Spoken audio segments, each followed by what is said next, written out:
मैंने पिछले वीडियो में आपको गांधी के ब्रह्मचर्य के उन प्रयोगों के बारे में बताया था जो उन्होंने अपनी 19 साल की पोती मनु के साथ किए थे। उस वीडियो को देखने के बाद कई कमेंट्स आए जिसमें कई मित्र ये जानना चाहते हैं कि मनु के अलावा गांधी ने और किस किस के साथ ब्रह्मचर्य के प्रयोग किए थे। इसलिए आज मैं आपको बताऊंगा कि मनु के अलावा गांधी ने अपने भतीजे के बेटे कनुलाल गांधी की पत्नी आभा, देश की पूर्व स्वास्थ्य मंत्री डॉक्टर सुशीला नैयर और मशहूर समाजवादी नेता जयप्रकाश नारायण यानी जेपी की पत्नी प्रभावती देवी के साथ भी ब्रह्मचर्य के प्रयोग किए थे। तो सबसे पहले शुरुआत करते हैं डॉक्टर सुशीला नैयर से। गांधी का सबसे अनोखा और करीबी रिश्ता उन्हीं के साथ था। डॉक्टर सुशीला नैयर गांधी के पर्सनल सेक्रेटरी प्यारेलाल की छोटी बहन थी और वो गांधी की पर्सनल डॉक्टर भी थी। सुशीला नैयर 1952 में जाकर देश की स्वास्थ्य मंत्री भी बनी।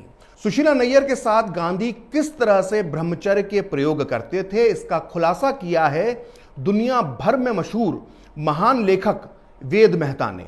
वेद मेहता भारतीय मूल के अमेरिकी लेखक थे और उन्होंने एक मशहूर किताब लिखी थी जिसका नाम था Mahatma Gandhi and his apostles. वेद मेहता ने अपनी किताब के पेज नंबर 211 पर यह दावा किया है कि गांधी 24 साल की सुशीला नैयर के साथ नग्न अवस्था में स्नान करते थे। वेद मेहता के मुताबिक 1938 में गांधी के इन प्रयोगों की वजह से उनके सेवाग्राम आश्रम में बगावत हो गई थी, जिसके बाद गांधी ने आश्रम में अपने प्रमुख अनुयायियों को 12 सितंबर 1938 को एक गुप्त पत्र लिखकर सुशीला के साथ नग्न स्नान करने पर कुछ इस तरह से सफाई दी थी। गांधी ने लिखा था कि जब मैं नहा रहा होता हूं तो उसी समय सुशीला को भी नहाने देता हूं। नहाते समय मैं अपने शरीर को उसकी साड़ी से ढक लेता हूं। सुशीला हमाम, जिसमें गांधी नहाते थे, के पीछे नहाती हैं। जब वो नहा रही होती हैं तो उस समय मैं अपनी आंखें जोर से बंद कर लेता हूं।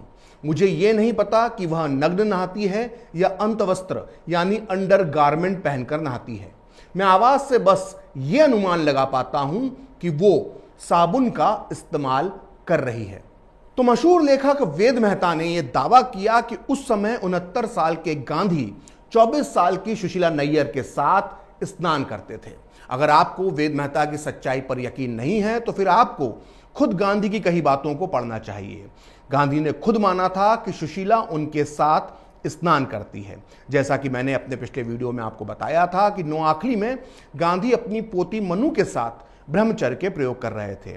इसी वजह से सुशीला नैयर को मनु से बेहद जलन हो गई थी।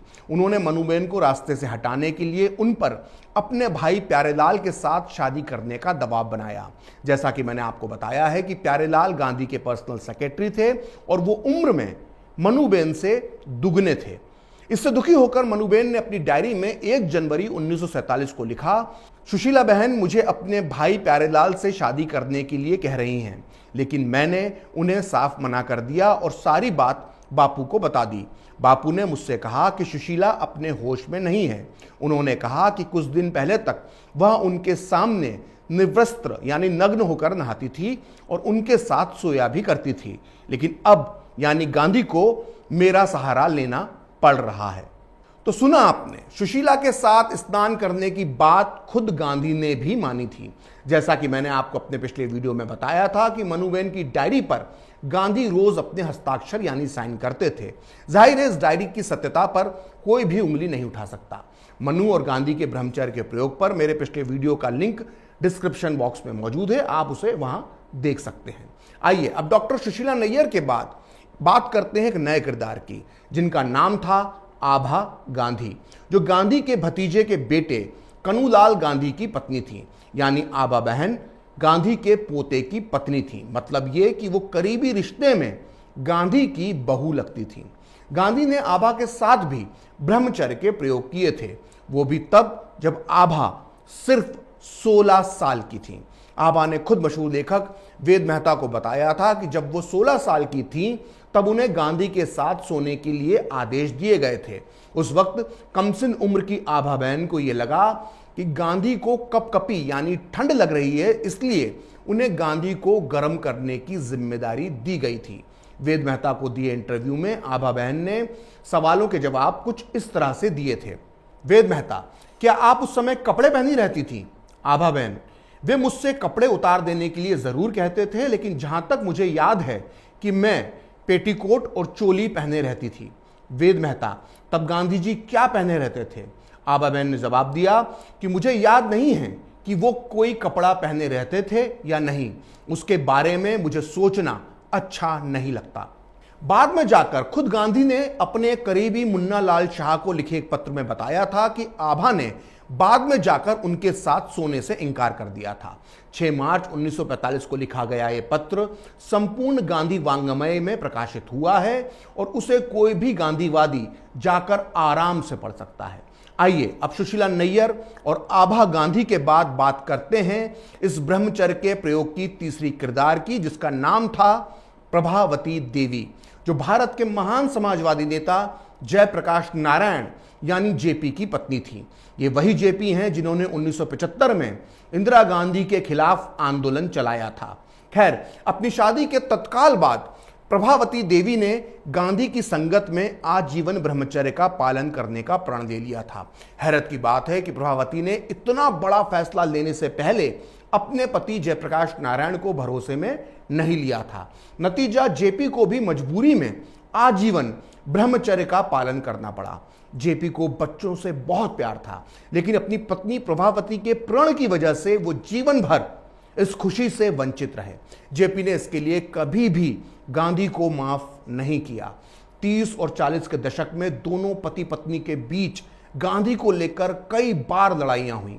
प्रभावती के साथ गांधी किस तरह का रिश्ता रखती थी, इसका वर्णन गांधी ने अपने सहयोगी मुन्ना लाल शाह को 6 मार्च 1945 को लिखे पत्र में किया था। गांधी ने इस पत्र में लिखा था कि प्रभावती अनेक बार मुझे गर्मी पहुंचाने के लिए मेरे साथ सोई है। जब वो थरथर कांपती जमीन पर मेरे पास पड़ी होती थी तो मैं उसे अपने में समेट लेता था। ये पुरानी, बहुत पुरानी कहानी है। आखिर गांधी की दृष्टि में ब्रह्मचर्य की क्या परिभाषा थी? वैसे तो गांधी ने ब्रह्मचर्य पर कई लेख लिखे, अपनी आत्मकथा में भी उन्होंने इसकी चर्चा की है, कई भाषण भी उन्होंने ब्रह्मचर्य पर दिए, लेकिन कठिन दार्शनिक आयाम होने की वजह से आम लोग ये कभी नहीं समझ पाए कि आखिर ब्रह्मचर्य को लेकर गांधी की परिभाषा क्या है। लेकिन एक जगह गांधी ने इसे बहुत ही आसान और सरल शब्दों में समझाया है। गांधी ने राजकुमारी अमृत कौर को 8 मार्च 1947 को लिखे पत्र में ब्रह्मचारी की यह परिभाषा बताई थी: जो मनुष्य काम वासना से हमेशा दूर हो, जो सदा ईश्वर की भक्ति करते हुए सुंदर से सुंदर नग्न स्त्री के साथ नग्न अवस्था में लेटे और उसके बाद भी उसे रत्ती भर भी यौन उत्तेजना ना हो, वही ब्रह्मचारी है। बेहद आसान, स्पष्ट और सरल भाव से बताई गई ब्रह्मचारी होने की इस परिभाषा से भी कई सवाल उठते हैं, जिसमें सबसे प्रमुख सवाल यह है कि आखिर एक ब्रह्मचारी को किसी बेहद सुंदर नग्न स्त्री के साथ नग्न लेटने की जरूरत ही क्यों है? एक ब्रह्मचारी को अपने ब्रह्मचर्य का टेस्ट आखिर क्यों करना चाहिए? गांधी के आध्यात्मिक सहयोगी आचार्य विनोबा भावे इस पर गंभीर प्रकाश डालते हैं। आचार्य विनोबा भावे इतना बड़ा नाम थे कि वो किसी परिचय के मोहताज नहीं हैं। जब गांधी ने 10 फरवरी 1947 को विनोबा भावे को पत्र लिखकर यह बताया कि वो मनुबेन के साथ ब्रह्मचर्य के प्रयोग कर रहे हैं, तो जवाब में विनोबा ने गांधी के पूरे ब्रह्मचर्य दर्शन की धज्जियां उड़ा दी। उन्होंने 25 फरवरी 1947 को गांधी को लिखा कि मैं ब्रह्मचर्य के आपके सिद्धांतों से सहमत नहीं हूं। स्त्री और पुरुष का कोई भी भेद आदर्श ब्रह्मचर्य के विरुद्ध है। मैं इस विषय को लेकर किसी बहस में नहीं पड़ना चाहता। विनोबा भावे ने गांधी के सामने यह दलील दी थी कि अगर कोई पूरी तरह से ब्रह्मचारी है तो उसको प्रयोग करने की जरूरत ही क्या है, और अगर कोई अधूरा ब्रह्मचारी है तो उसे अपने पर शक है तो उसे इन प्रयोगों से हमेशा बचना चाहिए। अब सवाल उठता है कि गांधी अधूरे ब्रह्मचारी थे या पूर्ण ब्रह्मचारी थे, यानी वो अपने ब्रह्मचर्य के प्रयोगों में पास हुए या फेल हुए। वैसे हर गांधीवादी की तरह मैं भी ये उम्मीद करता हूं कि गांधी अपने ब्रह्मचर्य के प्रयोगों में जरूर सफल हुए होंगे। लेकिन एक पल के लिए सोच कर देखिए, यदि गांधी असफल हो जाते तो क्या वो महात्मा कहलाने के लायक रहते? जैसा कि विनोबा भावे ने कहा था कि गांधी एक बहुत बड़ा खतरा मोल रहे हैं। क्या हर इस खतरनाक परीक्षा में गांधी पास हुए? इस सवाल का स्पष्ट जवाब कभी नहीं मिल पाया। गांधी की मृत्यु के बाद गांधी की लिखी एक किताब प्रकाशित हुई थी जिसका नाम था की टू हेल्थ। इस किताब के पेज नंबर 46 पर गांधी ने लिखा था कि मैं नहीं कह सकता कि मैंने अपनी व्याख्या में पूर्ण ब्रह्मचर्य को सिद्ध कर लिया है, लेकिन मैं ये मानता हूं कि इस दिशा में मैंने प्रगति की है। यदि ईश्वर की कृपा हुई तो मैं इस जीवन में पूर्ण सफलता प्राप्त कर लूंगा। मेरे कुछ ब्रह्मचर्य के प्रयोग अभी इस अवस्था तक नहीं पहुंचे हैं कि वो जनता के लाभ के लिए उन्हें सबके सामने रखा जा सके। यदि कभी मुझे संतोषप्रद सफलता मिली तो मैंने लोगों के सामने जरूर रखूंगा। तो सुना आपने, गांधी ने स्वयं माना कि वो पूर्ण ब्रह्मचर्य सिद्ध नहीं कर पाए। उनके ब्रह्मचर्य के प्रयोग किस अवस्था तक पहुंचे और वो आम जनता के लिए कितने लाभदायक थे, ये गांधी कभी नहीं बता पाए, क्योंकि उसके पहले ही उनकी मृत्यु हो गई।